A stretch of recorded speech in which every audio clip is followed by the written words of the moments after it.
From the Tales from the Matrix series, we present a story written by Laura Dove and read by Darran Jordan. It is called Culture Clash.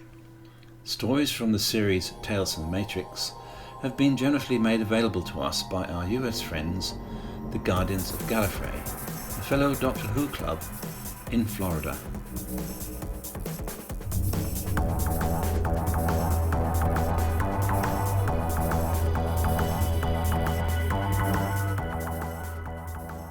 Culture Clash. The Doctor has a history of fighting hostile forces throughout time and space. When she lands in 1968 with her friends, they discover the sinister truth David Vincent had known for years. Aliens are infiltrating humanity to take over the Earth, and they will eliminate anyone who stands in their path. Can the time traveller's optimistic approach bring hope where there is none? Or will they be swept into David Vincent's nightmare world? Prologue. David Vincent ran frantically through the forest, his blue eyes darting left and right for a hiding spot or an opportunity to turn the tables on his pursuer. As gunshots cracked behind him, he stumbled and fell, but quickly scrambled back to his feet and redoubled his efforts to evade the enemy. Out of place between trees sat a blue British police box. A bit further away, the Doctor, Yasmin Khan, Ryan Sinclair, and Graham O'Brien strolled through the woods, taking in their surroundings. 50 years in the past, USA, Vermont, a forest near a town called Essex Junction, the Doctor was saying. 50 years exactly? Graham asked. Is today supposed to be an anniversary or something? The tall blonde woman smiled. Not that I know of, but you know the TARDIS. She has a mind of her own. 1968. That's the year Martin Luther King was assassinated, Yaz pointed out. There was still a lot of racism. Do you think Krasko's at it again? Doubt it, the Doctor answered, shaking her head. Nothing special happens in Essex Junction in autumn 1968. Ryan's warning interrupted their reflections. Guys, gunshots! He pointed towards a steep slope going up ahead of them. Coming from over there!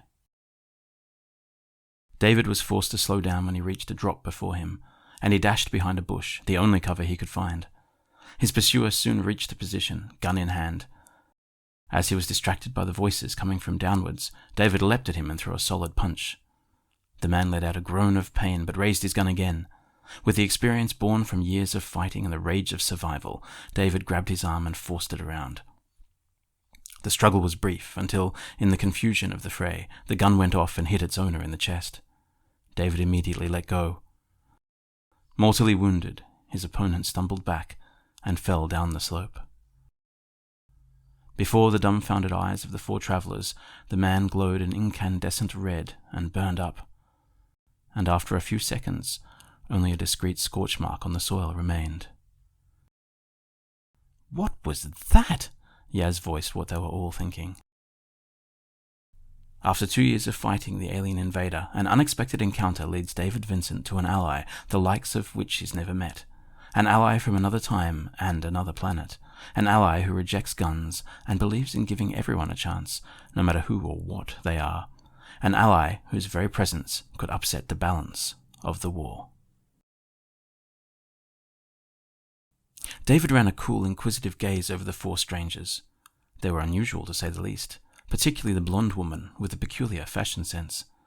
But even the two young people and the old man didn't look nearly as spooked as they should after witnessing the death and subsequent incineration of one of the aliens.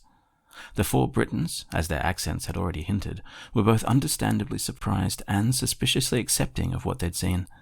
At least, the conspicuousness probably ruled them out being aliens.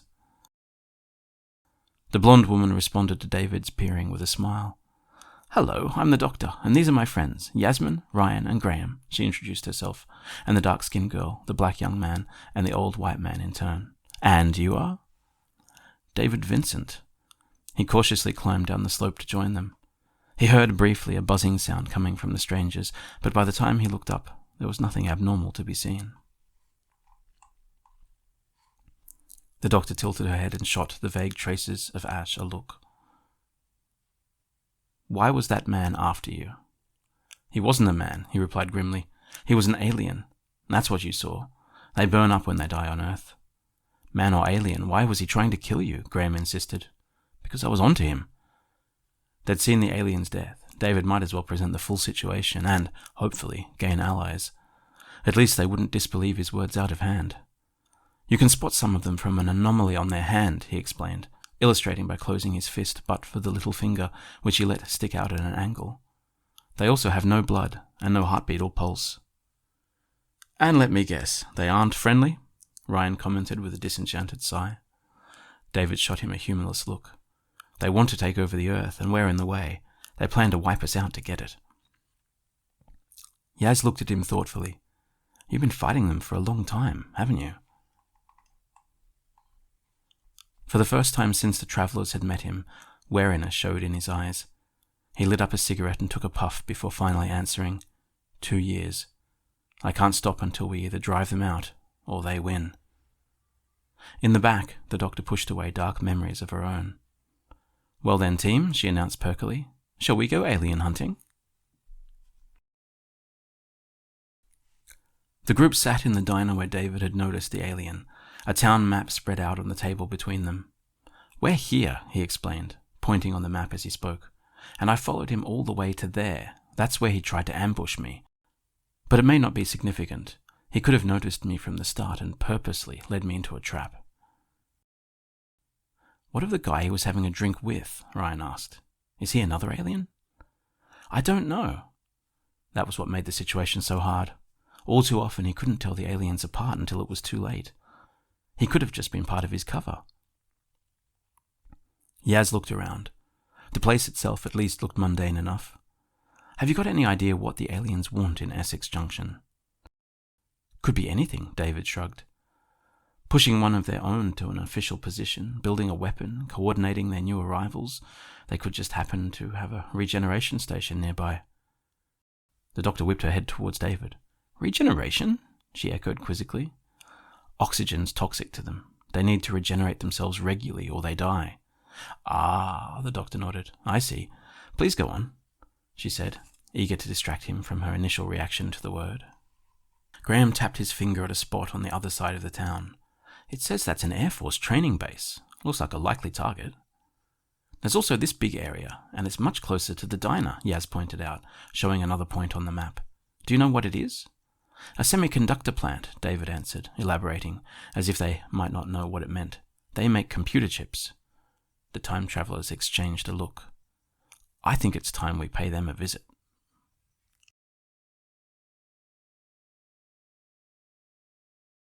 David stopped the time travellers before they neared the plant's entrance. Wait for me here, while I get a quick first look around, he instructed them, without leaving room for discussion. I have a better chance of remaining unnoticed on my own. As soon as he'd walked away, the doctor leaned forward to warn her friends in a low voice, Remember, this is the past. We must be careful.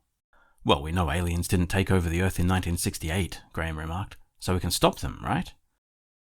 She pulled an oblong device out of her pocket to take a quick reading, the object buzzing like the sound David had heard earlier. Before answering, these aliens aren't time travelers. They belong to this time, so yes, to stopping them here and now, but we can't help David expose them publicly either, because I know for certain the Earth military doesn't learn of them. She scanned the area again and groaned in frustration. Too much interference, she sighed. David soon returned. I didn't see anything suspicious, he explained. We need to get in. Usually I'd pretend I'm looking for work. He ran his eyes over the odd group. Doubtful. No worries, the doctor interrupted with a grin. I have easy access anywhere. Come along, gang. She strolled to the entrance and flashed some kind of credentials in front of the watchman, quickly pulling the card back out of view. David narrowed his eyes. This didn't look natural at all. But apparently it worked, and the watchman nodded, clearly intimidated, and opened the gate. Of course, Mrs. Smith. Should I inform the director of your coming? Nah, the doctor answered. We'll find our way. As they all walked in, David already strolling to the building before them, she peeped at the card she'd shown the watchman. Apparently I'm head of the parent company's internal security services, she told her friends, always amused at what the psychic paper made her out to be. Behind the reception desk, a young woman greeted the newcomers with a smile. What can I do for you? The doctor decided to go along with her assumed identity and showed the psychic paper to the woman quickly. We'll need to talk with your director, but first we'll have a look around. Has there been any significant change at the plant recently? David inquired. How recently? The former director died of a heart attack 5 months ago, but surely you already know that, the receptionist answered. Other than that, not that I can tell, no.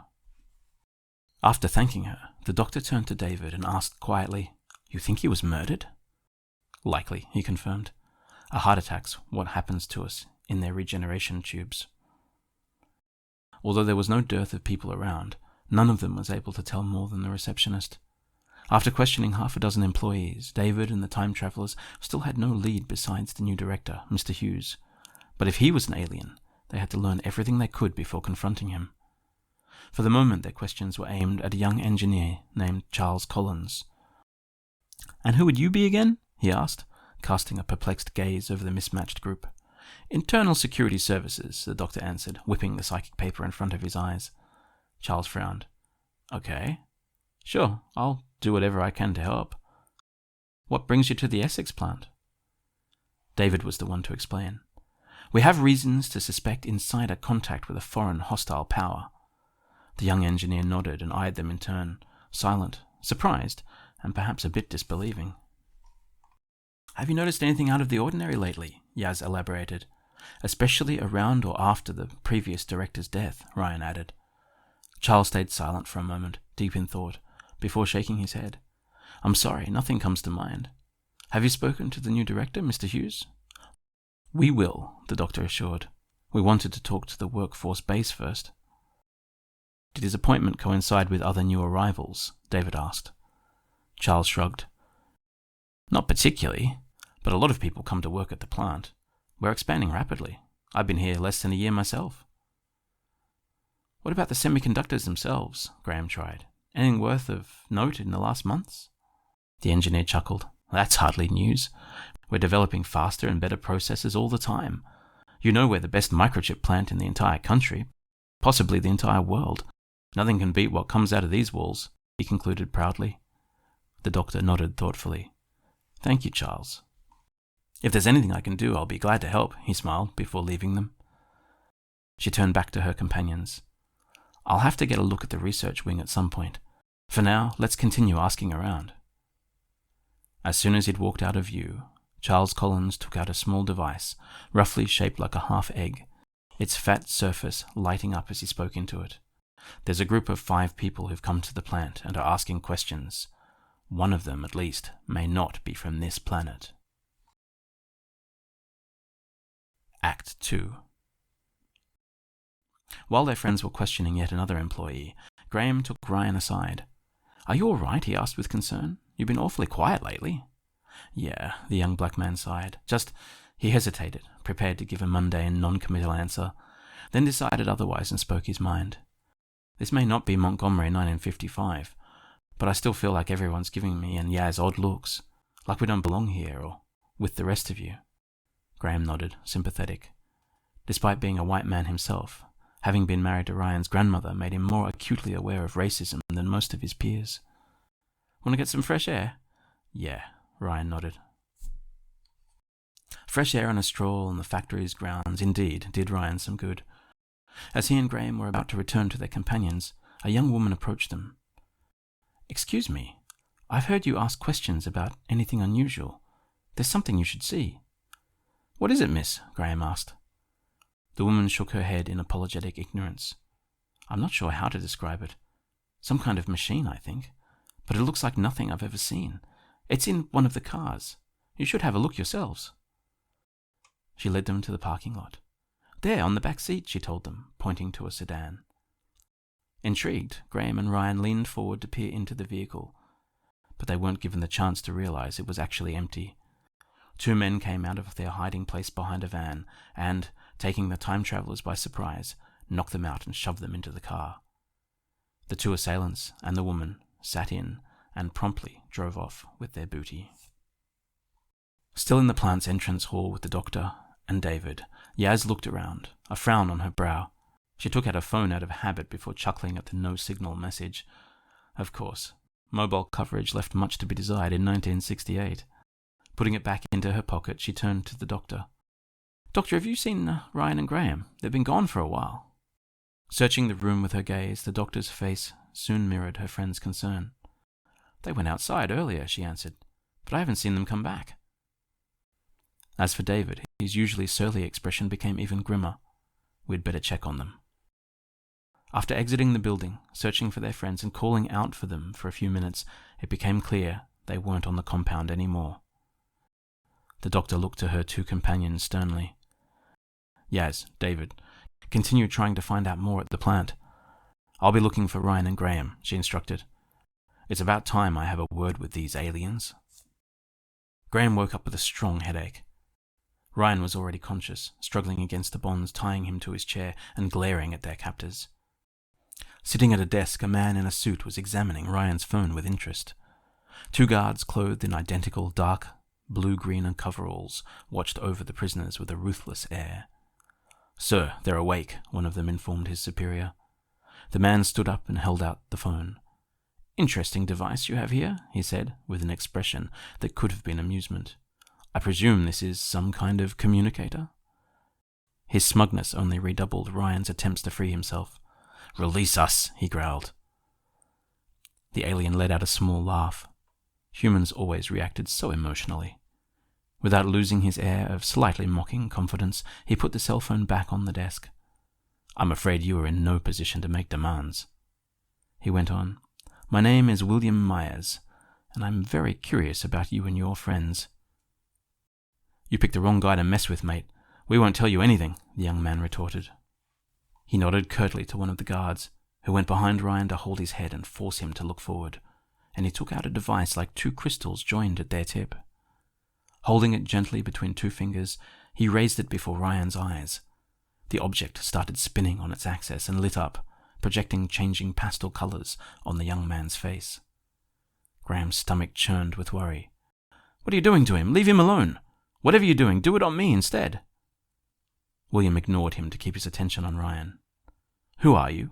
he asked, in a calm, firm voice. Feeling his will erode, Ryan tried to avert his gaze, but the guard was holding him firmly. "Who are you?" the lead alien repeated. The hypnotic control broke through Ryan's resistance. "Ryan Sinclair." "And the others?" "Graham O'Brien, Yasmin Khan, the Doctor, David Vincent." The aliens exchanged a glance. "The first four of you are aliens?" William stated. "No, only the Doctor," Ryan admitted, despite himself. Graham could only watch helplessly, sick with anguish. What if the effects were permanent? He couldn't bear losing him. "What planet does she come from?" the alien continued. "I don't know. She hasn't told us." At this point, Ryan was fully subjected to the crystal's hypnotic pull, and the guard released his head. "Are there others of her people on Earth?" "No, I don't think so." "And what is she doing on this planet?" "I think she just likes Earth and humans," the young man hazarded. "So it has nothing to do with us?" This time Ryan's answer wasn't hesitating. "No, we didn't know about you until we met David." "What kind of weapons does she use?" "The Doctor doesn't do weapons. She hates guns." William switched off the trance-inducing crystal with a satisfied smile. "Thank you, Mr. Sinclair," he said, in what, given the circumstances, had to be irony. "This was very informative." Without further attention to the prisoners or the cell phone, he left the room, followed by his two subordinates. Slowly regaining his senses, Ryan shook his head and blinked twice to dispel the mists of hypnosis. "Are you all right, son?" Graham asked kindly. I think so," he nodded, slowly. He averted his gaze in shame. "I'm sorry, I couldn't stop myself from talking." "Not your fault, you did what you could," his step-grandfather tried to comfort him. "Do you think Ryan and Graham are all right?" Yaz asked David with a lump of worry in her throat. "If the aliens wanted them dead, we'd have found their bodies," he asserted. She nodded, forcing herself to believe his assurance. The Doctor would find and rescue them. Yaz trusted her friend. She'd save them. Partly to distract herself through their task, the young woman looked to David. "I don't think we'll learn more here. We should go see Mr. Hughes." "Yes," he agreed. "Stay on your guard. Even if he isn't one of them himself, he may be working for them. She frowned in confusion. Wait, didn't you say the aliens want to destroy humanity? Why would anyone help them willingly? Greed, power. They know how to promise what people want to hear. They made their way to the right floor without trouble. Before they reached Mr. Hughes' office, though, David suddenly grabbed her by the arm without a warning when someone exited a room and hurriedly led her around a corner. The man locked the door behind him and started walking off. That's the man I saw with the alien in the diner, David whispered. You don't want to confront him then? Yaz asked in the same voice. Not before we search the room. I want to find out what we can before he knows we're onto him. They waited a few moments to let their suspect disappear into an elevator and, with a glance around, went to the door. The plaque read, Vice Director, Thomas Brown. The lock was fairly standard, and soon enough David had picked it, and the two of them could sneak in. Once alone, the doctor took out her oblong sonic device again and scanned the parking lot. It wasn't long until the two men who'd abducted Ryan and Graham came back to their car. Following her readings, the time traveler caught up with them just as they parked and stepped out. Oi, aliens, she called them. Unflinching, they both raised guns and trained them on her. Doctor, you should care to come with us, one of them ordered, in a tone as polite as it was uncompromising. And I was just about to say, take me to your leader, the doctor commented wryly. Act 3. In Thomas Brown's office, Yaz sifted through the lockers David had just forced open while he turned his attention to the desk drawer. The illegality of it all made her a bit uneasy, although in fairness, well, it wasn't like the doctor herself wouldn't be above it. She merely had a more convenient tool to open locks. So far, Yaz had only found expected documents for the normal workings of a semiconductor factory, from technical reports to business plans to personnel files to analyses on the competition. David's first examination of the drawer didn't reveal anything of use either, but he soon noticed it seemed too shallow. With a grunt of effort, he managed to lever out the false bottom. Yasmin, he called in a hushed voice. She came over to see what he'd found. In the hidden compartment lay a handwritten note with the address of what appeared to be a shipping company, as well as a large envelope. Within it, they discovered detailed instructions on how to add an obviously foreign component to the mass production of computer chips. They exchanged a look. Now they were getting somewhere.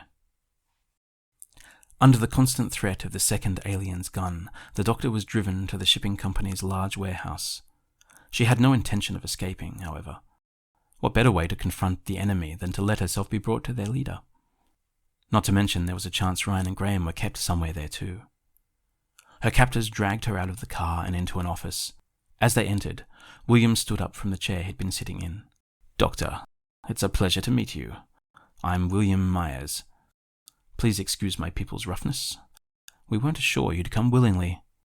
The doctor ignored his display of friendliness. For once, a dangerous glint was dancing in her pupils.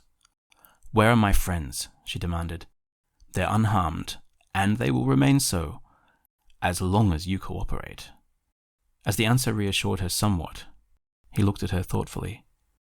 Why are you so invested in this planet's people, Doctor? They're primitive, irrational, and violent. They'll sell their own future for money and power. What is there in this world that entices you so much? They're not perfect, she admitted reluctantly, but they're capable of great things too. Altruism, love, courage, sacrifice. They're just as human as fear and greed and ambition. They'll learn better ways eventually. You've got to give them time. I'm afraid it's a luxury they won't have, he shrugged.